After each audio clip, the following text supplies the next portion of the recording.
So the first thing you're going to want are safety glasses, because whatever turns into the smoke, you don't want in your eyes. Guarantee you don't want in your eyes. You also don't want to breathe it in, which is why you need a fan. So there are two types of solder. There is leaded and unleaded. Generally, you want to use unleaded because it's much safer. When it turns into that smoke when you're burning it, that smoke contains lead. That's why you want unleaded, because if you do by chance accidentally get it in your eyes or breathe it in, you don't want lead.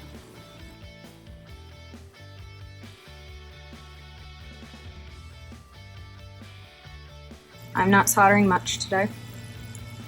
You know, it's too much actually for one solder, but whatever. So I put my solder away, I put the wire cutter away. That was a sucky wire cutter. Now I flip my board over. I already trimmed all of these somewhat short. You don't want them like mega short, because then the part will fall out. You need them all to stay on while you're soldering. But you do want them short enough that they're not going to short each other out. None of them are touching each other. So once this heats up, you're going to want to clean the tip off. So you do that with either a sponge, which is perfectly acceptable even though it looks totally MacGyvered, and you just wipe it this way. You want to wipe it sideways so you don't dig it in, otherwise you're going to burn it and you're not even going to get anything off of it. Or the professional thing to use is a soft coiled brass, and same motion. You want to wipe it sideways. You don't want to just stick it in. It's not going to do any good. You never want to actually leave the tip clean though. You only clean the tip just before you start soldering. When the iron's just sitting around, you're going to want to put a little bit of flux right on the tip so that it doesn't damage the iron. There's two parts to the circuit board. There's this plastic part that's colored here. It's not technically plastic, but whatever. And then there's these metal rings that you can see.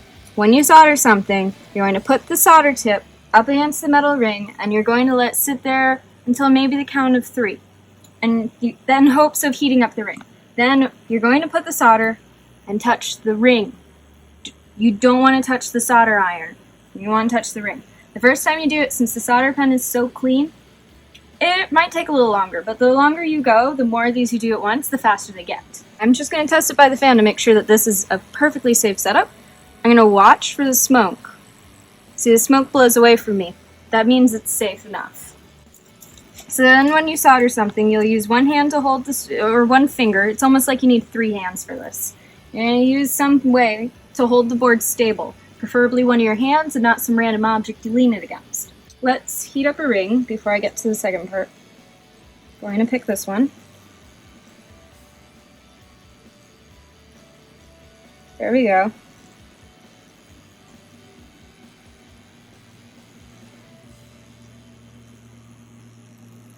I think I had too much, but that's okay.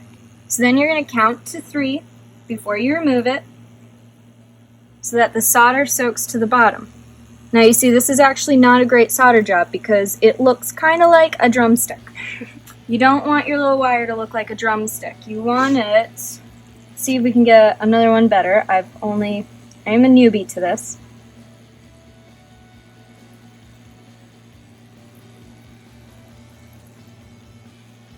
So I'm going to open by saying by no means am I a solder expert. But this one's too much solder. This one's not enough solder. And this one's probably just right. This one you can tell is wrong on this side because it looks like a drumstick. But these other two, you can't quite tell what's wrong with them until you flip the board over. And you'll see that's definitely too much solder because it still looks like a drumstick on the other side.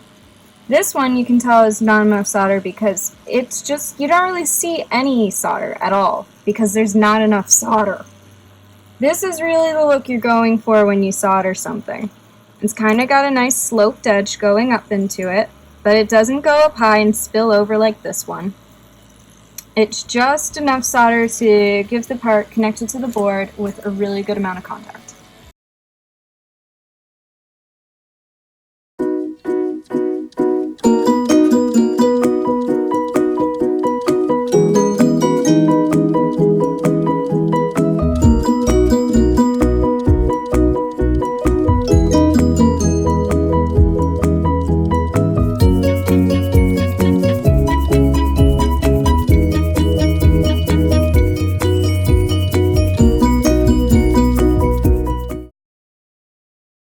Awesome. Okay, and then you'll just cut me being weird? Uh-huh. Perfect. So, like, all of it?